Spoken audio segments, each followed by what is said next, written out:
Hi, today I'd like you to think of yourself as a computer. Why?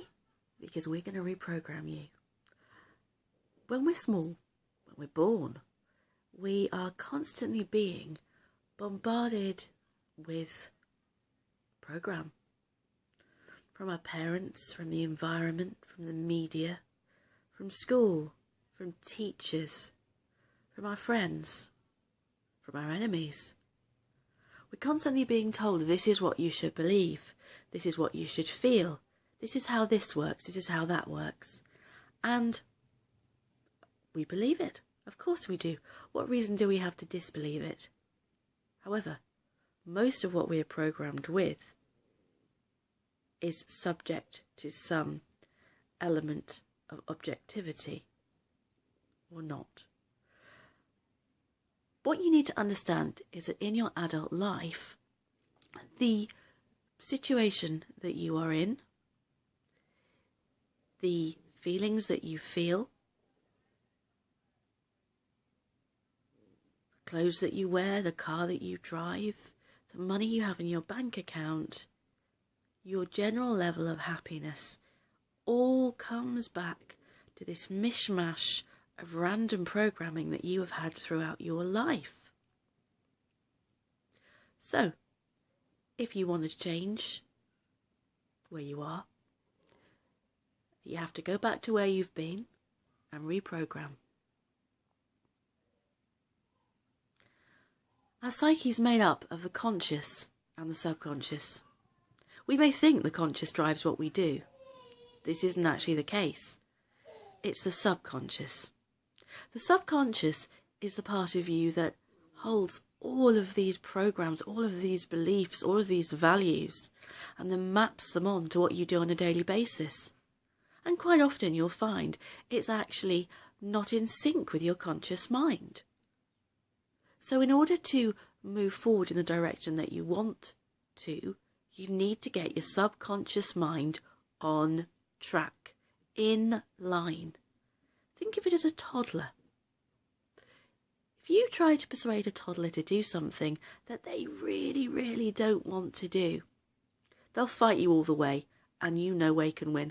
I've got a 2.5-year-old girl, and if I say to her, right, I want you to go to bed, she doesn't want to go, that's it, tantrum on the floor, tears, it doesn't matter. Think of the conscious as the parent and the subconscious as the child.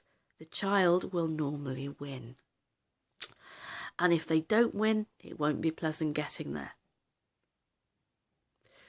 Why does my child, Grace, is her name, not want to go to bed? Well, there's a reason. She has a belief. She has a deep-seated belief, as all children do, that in her bedroom, at night, there are monsters.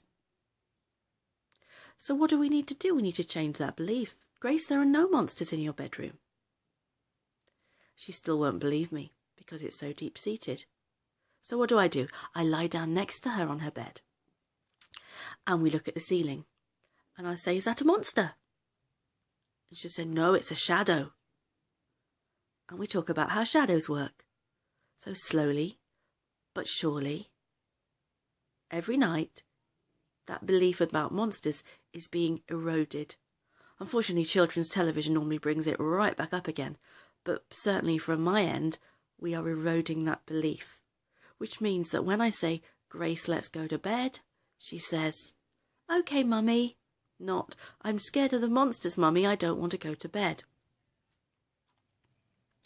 So this is what we need to do with our subconscious. Most of the things that we want to consciously achieve are not that scary. However, there'll be something buried in our subconscious that stops us from moving forward with them, a fear, a belief that something is going to go wrong.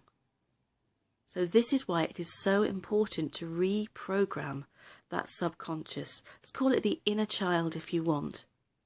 It's the thing that's going to stop you moving forward if you do not reprogram it. I'll be covering how you reprogram in subsequent videos. I'm a practitioner of neurolinguistic programming and hypnosis, and I'll be guiding you along our journey to freedom from any demons that you may have, any demons you may know about and any demons you may not.